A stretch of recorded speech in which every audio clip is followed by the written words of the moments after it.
Time to batch out a bunch of spindles, starting with logs that are roughly 2 inches by 2 inches.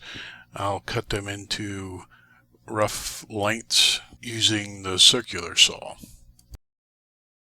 Then mount those pieces onto the lathe and bring them into a uniform cylinder. Then we mark the high and low points as guides.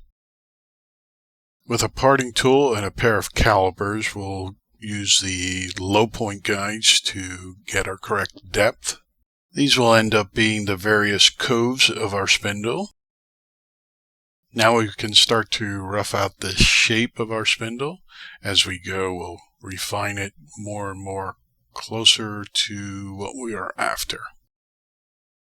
Although you want to develop your skills to go in either direction, designing spindles to accommodate for either left or right-handed will make things easier and simpler to replicate. As you near the end, you want to make sure you don't overwork your piece. You can refine the shape during the sanding process. Take your time and go through all the grits until you have a nice, smooth, finished piece. Last is to put in a tenon on each end so that your spindle can be mounted in place.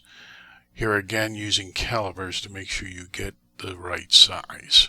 And there you have it, one nice new spindle. Now all you need to do is do it again and again and again. Be sure to subscribe, like, and leave a comment. I'd greatly appreciate it.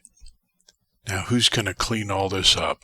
Come check us out on Etsy, Facebook, and YouTube.